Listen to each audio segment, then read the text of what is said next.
بسم اللہ الرحمن الرحیم الحمدللہ المنزہ من امکان الکذب والصلاة والسلام علی رسولہ المنزہ من امکان المثل۔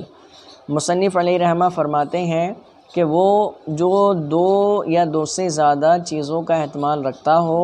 تو اس میں سے کسی ایک کی طرف پھیرا جائے گا، یعنی دو یا دو سے زیادہ معنی ایک ساتھ مراد نہیں لے سکتے، لیکن کس معنی کی طرف پھیرا جائے گا وہ بیان فرماتے ہیں کہ وَعَلَىٰ هَذَا قُلْنَا، اسی بنیاد پر ہم نے کہا کہ الدین المانع من الزکوٰۃ، یعنی وہ قرض جو زکوٰۃ سے مانع ہو، یصرف الی ایسر المالین قضاء للدین، تو اس کو پھیرا جائے گا دونوں مالوں میں سے آسان مال کی طرف قرض کو ادا کرنے کے لیے، یعنی کسی پر 2 نصاب ہے،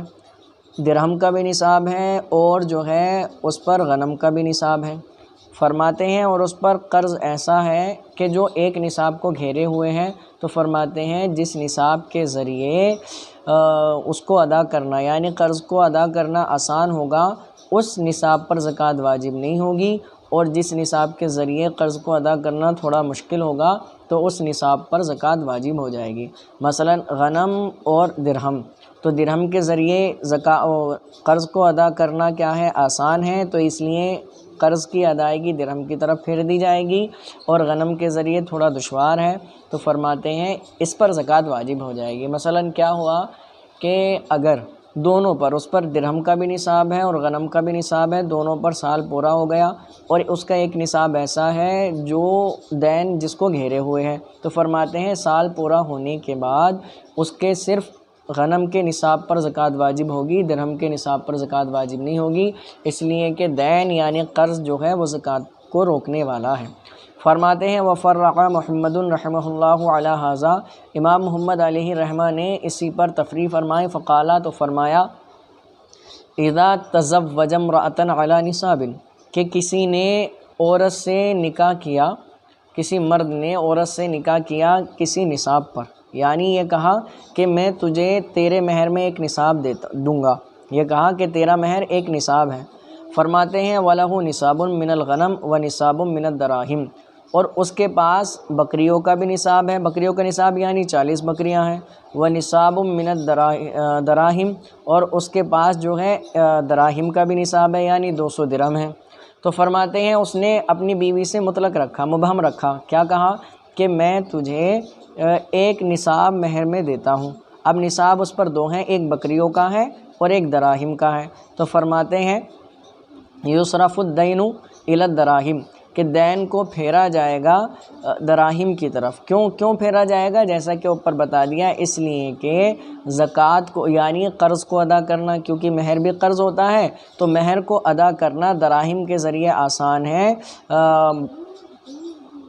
اور بکریوں کے ذریعے جو ہے تھوڑا مشکل ہے، ٹھیک ہے۔ فرماتے ہیں حتی لو حال علیہم الحول تجب الزکوٰۃ عندہ فی نصاب الغنم، تو فرماتے ہیں یہاں تک کہ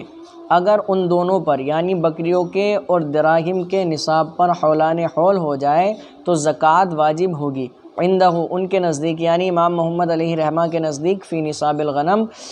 بکریوں کے نصاب میں، ولا تجب فی الدراہم، اور زکوٰۃ واجب نہیں ہوگی دراہم کے نصاب میں۔ کیوں نہیں ہوگی؟ اس لیے کہ وہ مستغرق ہے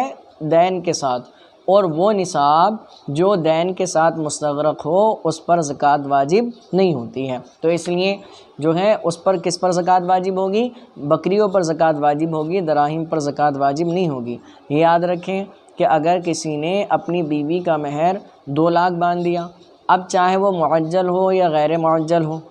کوئی بھی نصاب ہو، تو وہ مقروض ہو گیا، اب اگر اس کے پاس 2 لاکھ کے علاوہ نصاب کو پہنچنے والی رقم یا حاجت اصلیہ کے علاوہ اتنا سامان موجود ہے تو اس پر زکوٰۃ واجب ہوگی، ورنہ زکوٰۃ واجب نہیں ہوگی، لیکن عورت پر زکوٰۃ واجب ہوگی۔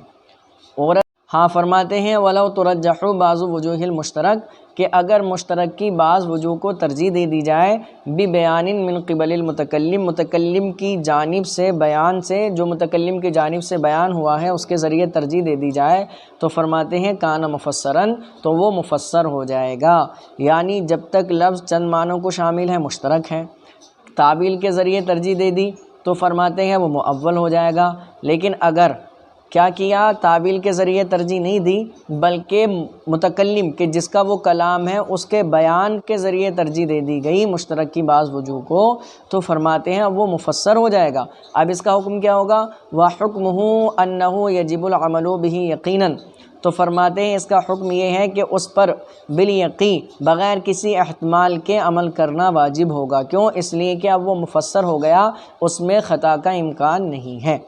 آگے فرماتے ہیں مثال ہوں، اس کی مثال دیکھیے، فرماتے ہیں مفسر کی کہ اذا قال لفلان، کہ جب کسی شخص نے دوسرے سے کہا، فلاں سے کہا کہ علیہ عشرۃ دراہم من نقد بخارا، کہ مجھ پر کتنے 10 درہم ہیں بخارا کے، بخارا شہر کے کیا ہیں 10 درہم ہیں، تو فرماتے ہیں فقولہ من نقد بخارا، تو اس کا قول من نقد بخارا کیا ہوگا؟ تفسیر لہو، تو اس کے لیے وہ کیا ہوگا؟ تفسیر ہوگا، کس کے؟ عشرۃ دراہم کی وہ تفسیر ہو جائے گا۔ فرماتے ہیں فلولا ذالک لکان منصرفا الی غالب نقد البلد، فرماتے ہیں اگر یہ قول نہیں ہوتا من نقد بخارا تو یہ پھرنے والا ہوتا غالب نقد بلد کی طرف بطریق تعویل کے طریقے پر۔ تو فرماتے ہیں فیترجح المفسر، تو مفسر کو ترجیح دے دی جائے گی، فلا یجب نقد البلد، تو اب نقد بلد واجب نہیں ہوگا، نقد بلد کیا ہوگا؟ واجب نہیں ہوگا۔ تو یہی یہاں پر بتایا گیا کہ اگر متکلم کی طرف سے بیان کر دیا جائے تو جو اس نے بیان کیا ہے وہ واجب ہوگا، اور اگر